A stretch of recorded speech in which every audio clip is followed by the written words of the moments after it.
नमस्कार। वीडियो की संख्या में देखते हैं मध्यकालीन भारत यानी मिडीवल इंडियन हिस्ट्री। और मिडीवल इंडियन हिस्ट्री के अंतर्गत जो हम देख रहे हैं उसमें मुगल साम्राज्य को हम देख रहे हैं। और यह नोट्स जो है जीएस वर्ल्ड का एक महत्वपूर्ण नोट्स है बेस्ड ऑन माइंड मैप, उस पर आधारित ये लेक्चर है। और इस नोट्स पर आधारित महत्वपूर्ण लेक्चर बना करके इस चैनल पर अपलोड है, प्ले लिस्ट में उपलब्ध है, आप उसको देख सकते हैं। तो मध्यकालीन भारत में हम जो देख रहे हैं मुगल साम्राज्य को देख रहे हैं। तो मुगल साम्राज्य के अंतर्गत हमने देखा कि 6 इसके जो है महत्वपूर्ण शासक हुए और 9 जो इसके हैं उत्तरवर्ती मुगल काल के दौरान शासक हुए, कुल मिलाकर 15 हुए। तो इन 6 जो प्रमुख शासक हुए तो उसमें से 5 की हम विस्तृत में चर्चा कर चुके हैं और इस चैनल पर उपलब्ध भी हैं, प्ले लिस्ट में भी वीडियो उपलब्ध है, आप देख सकते हैं। यानी जो महत्वपूर्ण शासकों के अंतर्गत जो इसका संस्थापक बाबर रहा, इस पर हमने चर्चा कर लिया है, जो कि इसकी स्थापना करता है 1526 ईस्वी में। इसके बाद इसके प्रमुख युद्धों को भी हमने देख लिया है। इसके अलावा मुगल साम्राज्य में हमने हुमायूं को देखा, शेरशाह सूरी को देखा, यानी शेरशाह सूरी जो द्वितीय अफगान साम्राज्य की स्थापना करता है या सूर्यवंश की स्थापना करता है इसके बीच में, और हुमायूं को भी हमने देख लिया। और शेरशाह सूरी जो अकबर द ग्रेट का महान अकबर द ग्रेट का जो अग्रगामी साबित होता है, यानी और इसके बाद हुमायूं के प्रमुख युद्धों को भी हमने देख लिया है। और यहाँ पर देखें जो महत्वपूर्ण शासक होता है मुगल साम्राज्य में सबसे महान मुगल शासक अकबर, इसके बारे में भी हमने संपूर्ण रूप से इसके बारे में जानने का प्रयास किया और यह जो वीडियो इस चैनल पर उपलब्ध है, आप इसको देख सकते हैं। और इसके बाद देखें तो जहांगीर और शाहजहां के जो मुगल साम्राज्य में जो जहांगीर और शाहजहां का समय है, इसको भी हमने देख लिया है, इसको भी आप देख सकते हैं।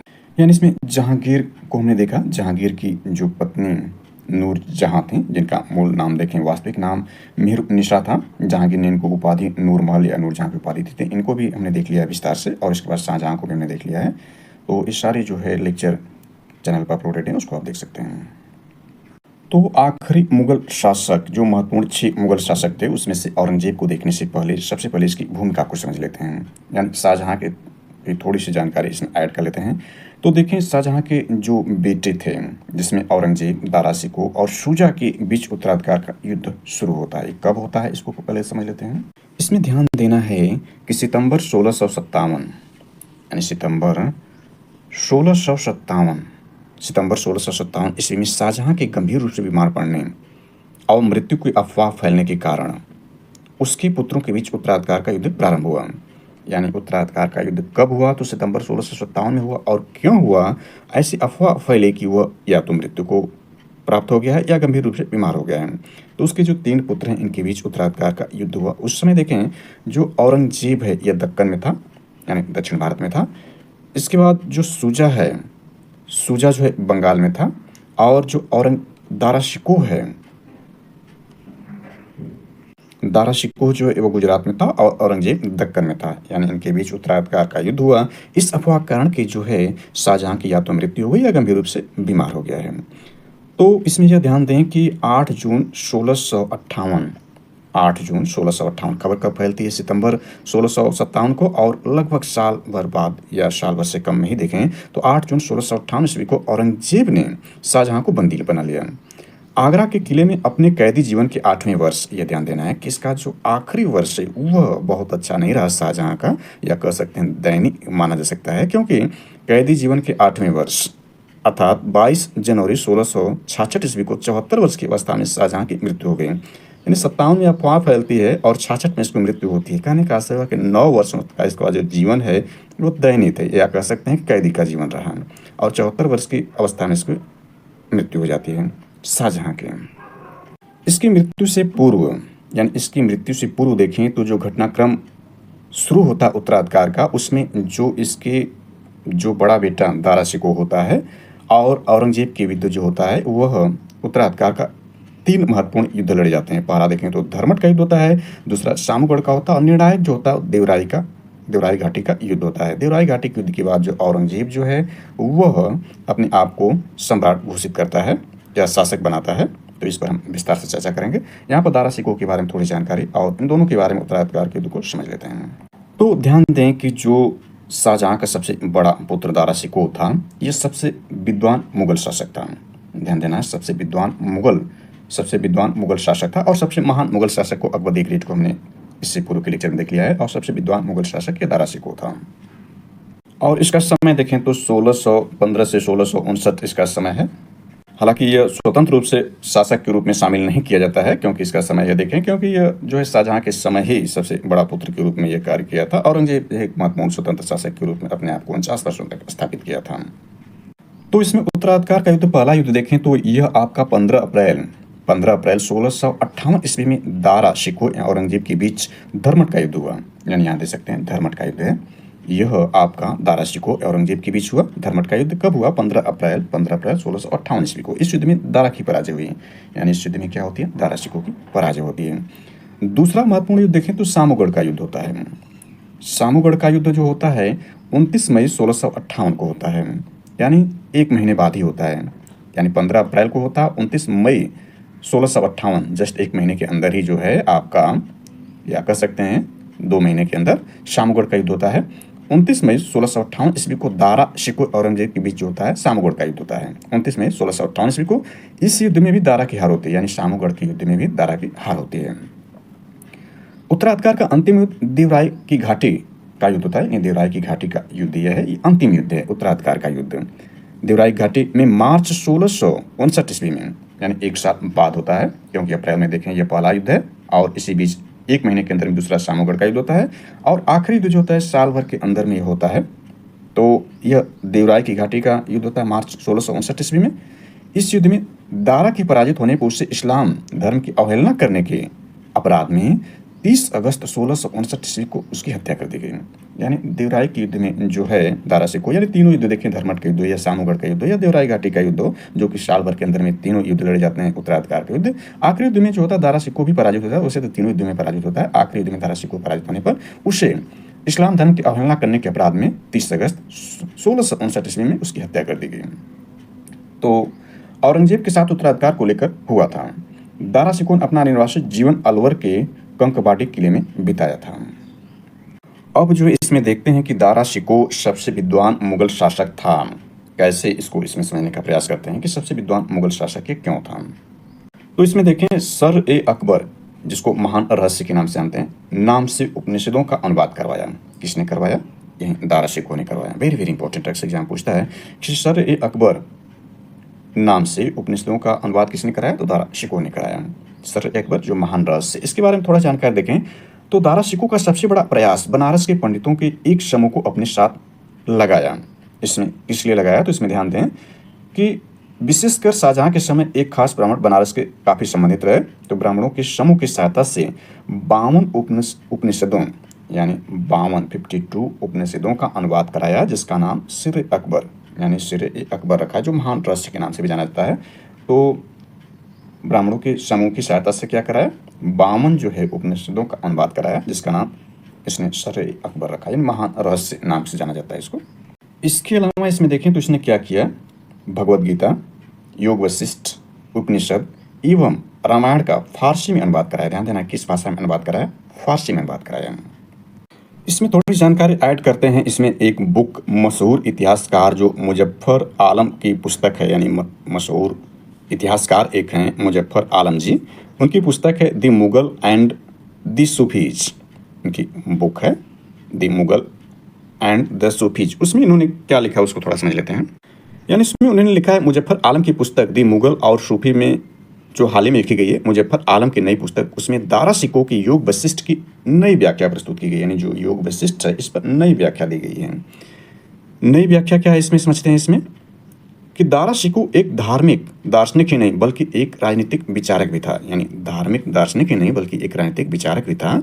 योग वशिष्ठ के अनुवाद करने के पीछे इसका उद्देश्य यह था कि, यानी इसका उद्देश्य क्या था योग वशिष्ठ का, इसने जो फारसी में अनुवाद कराने का उद्देश्य क्या है कि जैसे सिंहासन आरोहण से पहले जो भगवान राम थे, यानी अयोध्या में जो भगवान राम या राम ने, यानी भगवान राम के गुरु कौन थे? गुरु वशिष्ठ थे। तो जिस प्रकार से सिंहासरोहण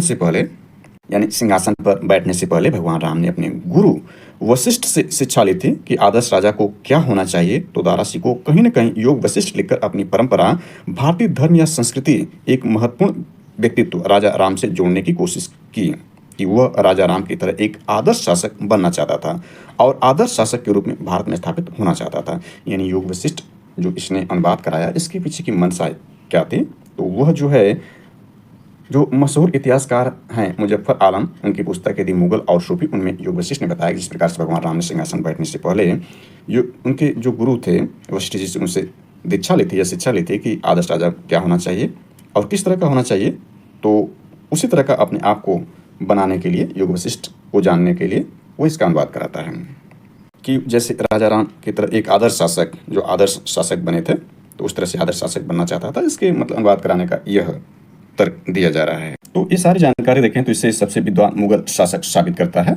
और इसमें देखें तो यह है कि मज्म उल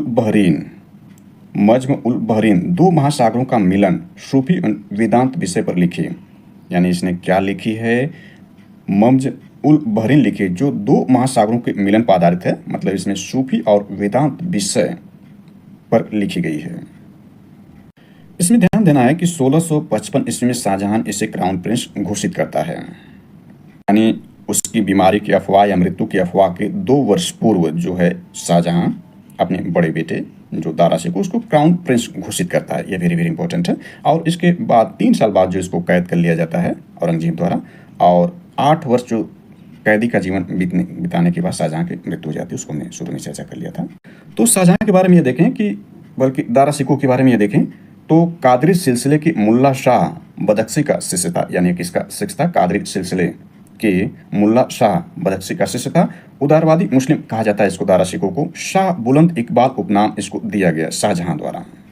यह कहने का सही हुआ कि शाह बुलंद Iqbal, king of Loftie Fortune के रूप में दारा शिकोह को जाना जाता है। यह इसका उपनाम दिया गया। और अभी हमने देखा कि यह जो है कादरी सिलसिले की मुल्ला शाह बदख्शी का शिष्य था। तो कादरी सिलसिले के बारे में थोड़ी सी जानकारी ऐड करें तो देखें, कादरी धर्म संघ या सिलसिला की स्थापना सैयद अबुल कादिर अल जिलानी ने बगदाद में की थी। भारत में इस सिलसिले के प्रवर्तक मोहम्मद गौस थे। इस सिलसिले के अनुयायी गाने बजाने के विरोधी थे। ये लोग शिया मत के विरुद्ध थे।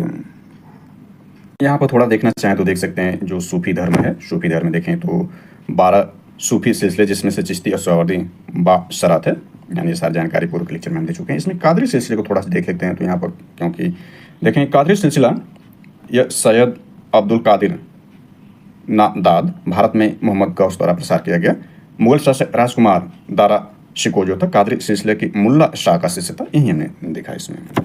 चलिए इसमें आगे देखते हैं जो 6 महत्वपूर्ण मुगल शासक हुए उसमें आखिरी औरंगजेब होता है। तो औरंगजेब के बारे में आप समझते हैं, देखते हैं औरंगजेब के बारे में। देखें तो औरंगजेब का जन्म 24 अक्टूबर 1618 ईस्वी को दोहाद गुजरात नामक स्थान पर हुआ था। यानी इसका जन्म देखें, औरंगजेब का जन्म, इसका समय देख सकते हैं कि 49 वर्षों तक शासन किया था। जो कि अकबर दी ग्रेट यानी अकबर जो था उसने भी 49 वर्ष तक शासन किया था मुगल साम्राज्य के अंतर्गत। तो इसमें इसका जन्म देखें तो 1618 ईस्वी में, 24 अक्टूबर 1618 ईस्वी में दोहाद जो कि गुजरात नामक स्थान पर हुआ था। औरंगजेब की बचपन का अधिकांश समय नूरजहां के पास बीता। 18 मई 1637 ईस्वी को फारस के राजघराने की दिलराश बानो बेगम के साथ औरंगजेब का निकाह हुआ था। इसमें ध्यान दें कि जो इसका राज्याभिषेक देखें तो 21 जुलाई 1658 ईस्वी को प्रथम बार इसने राज्याभिषेक कराया। इसके बाद 5 जून 1659 ईस्वी को दूसरी बार राज्याभिषेक कराया। शाही प्रवेश कहलाया। यह कहने का सही हुआ कि आगरा पर कब्जा कर जल्दबाजी में औरंगजेब ने अपना राज्याभिषेक अबुल मुजफ्फर मुहिउद्दीन मुजफ्फर औरंगजेब बहादुर आलमगीर की उपाधि से 31 जुलाई 1658, बल्कि यहाँ पर 21 जुलाई लिखा है तो 31 जुलाई या 21 जुलाई जो भी हो, यानी 31 जुलाई 1658 ईस्वी को करवाया। प्रथम बार राज्याभिषेक कराया 31 जुलाई 1658 को। किस नाम से या किस उपाधि से? तो अबुल मुजफ्फर मुहिउद्दीन मुजफ्फर औरंगजेब बहादुर आलमगीर की उपाधि से इसने पहली बार अपना राज्याभिषेक कराया। क्यों? क्योंकि आगरा पर जल्दबाजी में कब्जा करना चाहता था।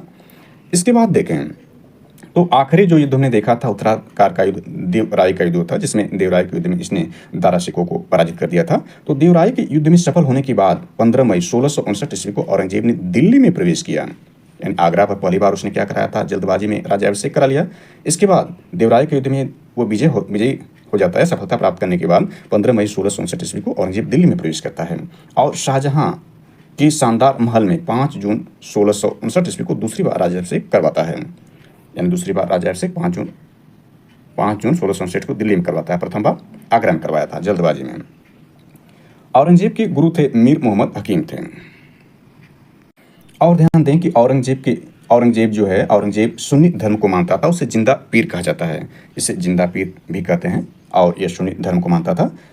और इसमें देखें तो इसके समय सर्वाधिक हिंदू मनसबदार थे, यानी औरंगजेब के समय सर्वाधिक हिंदू मनसबदार थे। इसके पुत्र अकबर फर्स्ट ने विद्रोह किया था, कुरान को शासन का आधार बनाया, संगीत पर पाबंदी लगाई, वीणा बजाने में दक्ष था। इतनी जानकारी इसके बारे में है। यानी इसमें ध्यान दें तो औरंगजेब के समय में हिंदू मनसबदारों की संख्या लगभग 337 थी, यानी सर्वाधिक हिंदू मनसबदार थे, यानी 337 थे, जो अन्य मुगल सम्राटों, अन्य का मतलब इससे पूर्व में जो 5 थे उनसे ज़्यादा थे या सर्वाधिक थे। औरंगजेब सर्वाधिक हिंदू अधिकारियों की नियुक्ति करने वाला मुगल सम्राट था, यानी इसके समय में सर्वाधिक हिंदू जो थे अधिकारी नियुक्त थे। और ये भी ध्यान दें कि औरंगजेब के शासनकाल में मुगल सेना में सर्वाधिक हिंदू सेनापति भी थे। ये वेरी वेरी इंपॉर्टेंट है। और इसमें देखें तो जो है औरंगजेब का पुत्र अकबर फर्स्ट, जिसके बारे में नीचे हम देखें तो इसमें औरंगजेब का पुत्र अकबर फर्स्ट ने दुर्गादास के बहकावे में आकर अपने पिता के खिलाफ विद्रोह किया था। औरंगजेब ने कुरान को अपने शासन का आधार बनाया था, यानी कुरान को शासन का आधार बनाया था। इसका पुत्र अकबर जो है विद्रोह किया था किसके बहकावे में आकर के, तो दुर्गादास के बहकावे में आकर किया था, और कुरान को अपने शासन का आधार बनाया था। इसके सिक्कों पर कलमा, यानी औरंगजेब के सिक्कों पर कलमा खुदवाना, नवरोज का त्यौहार मनाना, भांग की खेती करना, गाना बजाना, झरोखा दर्शन, तुलादान, नवरोज का त्यौहार मनाना, यानी हमने देखा तुलादान प्रथा। इस प्रथा में सम्राट को उसके जन्मदिन पर सोने, चांदी तथा अन्य वस्तुओं से तौलने की प्रथा थी। यानी जो तुलादान प्रथा थी, ये प्रथा क्या थी कि इस प्रथा में सम्राट को उसके जन्मदिन पर सोने, चांदी तथा अन्य वस्तुओं से तौलने की प्रथा थी। ये अकबर के ज़माने में प्रारंभ हुई थी, आदि पर प्रतिबंध लगा दिया।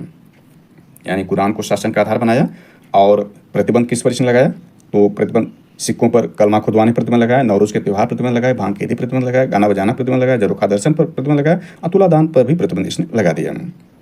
इसके बाद औरंगजेब के दरबार में संगीत पर पाबंदी लगा दी गई, सरकारी संगीतज्ञों को अवकाश दे दिया गया। भारतीय शास्त्रीय संगीत पर फारसी में सबसे अधिक पुस्तकें औरंगजेब के समय में शासनकाल में लिखी गई। ये इंपॉर्टेंट है कि भारतीय शास्त्रीय संगीत पर फारसी में सबसे अधिक पुस्तकें औरंगजेब की ही शासनकाल में लिखी गई। औरंगजेब स्वयं बीड़ा बजाने में दक्ष था। और इसमें आके देखें तो बीबी का मकबरा औरंगाबाद 1679 ईस्वी का निर्माण इसने कराया। इसके काल में जाटों का विद्रोह 1670, तिलपट का युद्ध 1685 ईस्वी में, और पुनः विद्रोह होता है। यानी कहने का आशय यह हुआ कि इसमें हम देखें औरंगजेब ने बीबी का मकबरा का निर्माण 1679 ईस्वी में औरंगाबाद जो महाराष्ट्र में करवाया। 1685 ईस्वी में बीजापुर एवं 1687 ईस्वी में गोलकुंडा को औरंगजेब ने मुगल साम्राज्य में मिला लिया। यानी इसने बीजापुर को 1685 में और गोलकुंडा को 1687 में 2 साल बाद जो मुगल साम्राज्य में मिला लिया औरंगजेब। और इसमें देखें तो यह है कि मदन्ना एवं अकन्ना नामक ब्राह्मणों का संबंध गोलकुंडा के शासक अबुल हसन से था। औरंगजेब के समय हुए जाट विद्रोहों का नेतृत्व गोकुला एवं राजा राम ने किया था। 1670 ईस्वी में तिलपट की लड़ाई में जाट परास्त हुए, गोकुल को मौत के घाट उतार दिया गया। इसके बावजूद जाटों ने 1685 ईस्वी में राजा राम के नेतृत्व में पुनः विद्रोह किया। इन जाटों ने सिकंदरा में स्थित अकबर के मकबरे में लूटा। भरतपुर राजवंश की नींव औरंगाबाद के शासन काल में जाट नेता एवं राजा राम के भतीजा चूड़ामन ने किया। वेरी वेरी इंपॉर्टेंट है कि चूड़ामन जो है क्या किया था, तो भरतपुर राजवंश की नींव डाली थी। औरंगजेब के शासनकाल में जाट नेता एवं राजा राम का भतीजा ये चूड़ामन था। यानी यहाँ देख सकते हैं औरंगजेब के काल में चूड़ामन ने भरतपुर राजवंश की नींव डाली।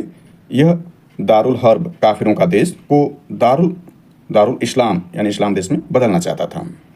यानी कहने का सही हुआ कि औरंगजेब जो है दारुल हर्ब यानी काफिरों के देश को दारुल इस्लाम यानी इस्लाम देश में परिवर्तित करने को अपना महत्वपूर्ण लक्ष्य मानता था या बदलना चाहता था। इसमें ध्यान दें कि सामूगढ़ का युद्ध जो 1658 ईस्वी में होता है, दूसरा उत्तराधिकार का दूसरा युद्ध होता है। यानी 1 महीने के बाद पहला देखें तो इसमें धर्मट का युद्ध होता है, उसके 1 महीने के अंदर में ही या 2 महीने के अंदर में सामूगढ़ का युद्ध 1658 ईस्वी के बाद औरंगजेब ने आलमगीर की उपाधि धारण की थी। आलमगीर की उपाधि मतलब जल्दबाजी में जो प्रथम राज्याभिषेक कराता है आगरा में, वो आलमगीर की उपाधि धारण करता है। इसका पूरा नाम उस दौरान जो उपाधि धारण इस नाम से करता है कि अबुल मुजफ्फर मुहिद्दीन मुजफ्फर औरंगजेब बहादुर आलमगीर की उपाधि धारण करके पहला राज्याभिषेक आगरा में कराता है। औरंगजेब के दक्षिण राज्यों गोलकुंडा 1687 ईस्वी तथा बीजापुर 1686 ईस्वी का मुगल साम्राज्य में यानी विलय मुगल साम्राज्य में करा लिया इसने। यानी हमने इसको देखा था कि जो आपका है कि 1685 में बीजापुर, यानी ये बीजापुर जो है 1685 कहीं 86 भी दिया रहता है, तो 1685 ईस्वी में बीजापुर एवं 1687 ईस्वी में गोलकुंडा को औरंगजेब ने मुगल साम्राज्य में मिला लिया है। ये दक्षिण के राज्य हैं।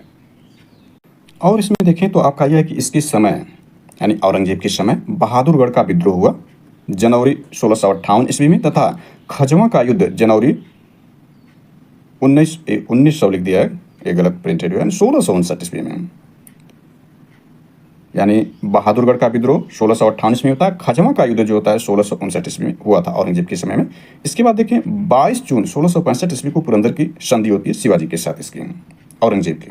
यानी थोड़ा और इसको विस्तार करते हैं तो देखें यह है कि जय सिंह एवं शिवाजी के बीच, जय सिंह एवं शिवाजी के बीच पुरंदर की संधि 22 जून 1665 ईस्वी को संपन्न हुई। मई 1666 ईस्वी को आगरा के किले में दीवान ए आम में औरंगजेब के समक्ष, यानी मई 1666 ईस्वी को आगरा किले में दीवान ए आम में औरंगजेब के समक्ष शिवाजी उपस्थित हुए। यहाँ शिवाजी को कैद कर जयपुर भवन में रखा गया था। इस्लाम नहीं स्वीकार करने के कारण सिखों के 9वें गुरु तेग बहादुर की हत्या औरंगजेब ने 1675 ईस्वी में दिल्ली में करवा दी थी। औरंगजेब ने 1679 ईस्वी में जजिया कर को पुनः लागू कर दिया था। यानी इसमें देख सकते हैं मुहतसिब नामक धर्म एवं सदाचार अधिकारी की नियुक्ति यह औरंगजेब करता है, और जजिया कर यह 1679 है, सॉरी 1919 प्रिंट कर दिया इसमें। तो जजिया कर पुनः 1679 ईस्वी में पुनः लागू करता है औरंगजेब। देखें तो जजिया कर पर बैन लगाता है अकबर द ग्रेट, और इसको पुनः लागू करता है। इसको भी थोड़ा देख लेते हैं। और इसमें देखें यह पुरंदर की संधि जो रहता है, यह शिवाजी के बारे में समझ लिया है। यानी अकबर द ग्रेट के महान कार्यों में देखें तो अकबर द्वारा लिए गए महत्वपूर्ण निर्णय ये आपके थे, जिसमें जजिया कर पर समाप्ति इसने कर दिया। जजिया एक धार्मिक कर था जिसको अकबर ने समाप्त कर दिया था। लेकिन यह देखें जो औरंगजेब है 1679 में जजिया कर को पुनः लागू कर देता है। थोड़ी जानकारी इसमें शिवाजी के बारे में देख लेते हैं, हालांकि इस पर हम विस्तार चर्चा करेंगे नेक्स्ट लेक्चर में। तो इसमें देखें पुरंदर की संधि को हमने देख रहे थे। पुरंदर की संधि 1665 में जय सिंह का मतलब है महाराजा जय सिंह जो औरंगजेब का सेनापति थे। तो जय सिंह और शिवाजी के मध्य हुआ था पुरंदर की संधि। इस संधि के समय मनुची भी था। और इसमें देखें जो सिख धर्म है इसमें गुरु नानक देव जी इसके संस्थापक रहे हैं, और यह हुमायूं यानी बाबर और हुमायूं के समकालीन थे। और सिकंदर लोदी के समय सिख धर्म की स्थापना गुरु नानक देव जी थे। और 10 जो सिख महत्वपूर्ण गुरु हुए उसमें हम देखें औरंगजेब द्वारा जो इस्लाम धर्म स्वीकार न करने के कारण जो 9वें गुरु थे, गुरु तेग बहादुर जी, ये 9वें गुरु थे। इनको तेग बहादुर जी देखें तो 1664 से 1675 ईस्वी आनंदपुर साहिब की स्थापना उनकी इस्लाम न स्वीकार करने पर औरंगजेब द्वारा इनको मृत्युदंड दे दी गई थी। और जहां मृत्युदंड दे दी गई थी वहां पर शीशगंज अभी वहां गुरुद्वारा बना दिया गया है। और इसमें देखें जहांगीर देखें, जहांगीर का सबसे बड़ा पुत्र खुसरो था जो 1606 ईस्वी में अपने पिता के विरुद्ध विद्रोह कर दिया था। तो इसमें गुरु अर्जुन देव को देखें, जिनका समय यहाँ देख सकते हैं। गुरु अर्जुन देव 1581 से 1606 आदि ग्रंथ इन्होंने संकलित किया था। दरबार साहिब की स्थापना किया था। तरन तारण एवं करतारपुर नगर की स्थापना किया था। मुगल शासक खुसरो की सहायता करने के कारण जो है इनको जो है वह जहांगीर जो है जहांगीर जो है यानी कि खुसरो की सहायता देने के कारण जहांगीर ने सिखों के 5वें गुरु यानी सिखों के 5वें गुरु थे गुरु अर्जुन देव को फांसी दिलवा दी थी। खुसरो गुरु से यानी जो खुसरो जो सबसे बड़ा पुत्र था जहांगीर का, यह खुसरो इस गुरु अर्जुन देव से कहाँ पर मिला था? तो गोविंदवाल में मिला था। आगे इसमें देखते हैं तो यह आपका है नोट, थोड़ा समझ लेते हैं। नोट यह है कि मुगल राजस्व की अवधारणा तुर्की मंगोल पर आधारित थी। यानी मुगल राजस्व की अवधारणा किस पर आधारित है? तो तुर्की मंगोल पर आधारित थी। इसके बाद हम नेक्स्ट इसमें मुगल प्रशासन को देखेंगे। इसमें नोटेड पॉइंट यह है कि मुगल काल में रुपये की सर्वाधिक ढलाई औरंगजेब के समय में हुई थी, जबकि आना सिक्के का प्रचलन शाहजहां ने करवाया था। और इसमें देख लें तो औरंगजेब ने अपने शासनकाल में नस्क प्रणाली को अपनाया और भू राजस्व की राशि को उपज का आधा कर दिया। आगे हम इसको देखेंगे विस्तार से। अब इसमें देख लेते हैं औरंगजेब कालीन प्रमुख विद्रोह को समझ लेते हैं। क्योंकि औरंगजेब को हम समझ लेते हैं तो इसको संपूर्ण रूप से विस्तार समझ लेते हैं। इसमें तो औरंगजेब कालीन प्रमुख विद्रोह को देख लेते हैं। तो विद्रोह है और कारण उसका क्या रहा? तो बुंदेला का विद्रोह देखें तो 1661 ईस्वी में होता है। इसका कारण ओरछा के शासक चंपत राय के नेतृत्व में एक विद्रोह हुआ था।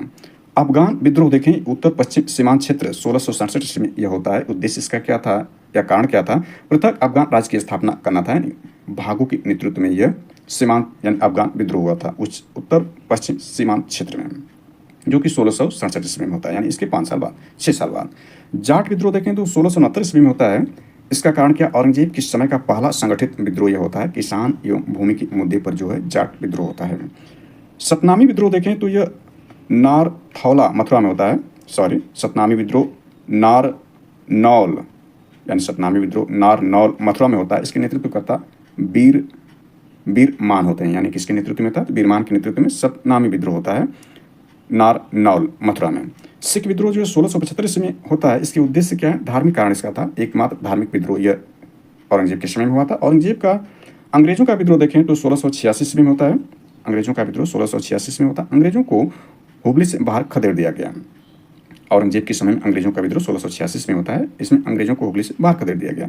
राजपूत विद्रोह देखें तो 1679 से 1709 ईस्वी के बीच में होता है, यानी इसकी मृत्यु के बाद भी यह रहता है राजपूत विद्रोह, क्योंकि 1707 में औरंगजेब की मृत्यु हो जाती है।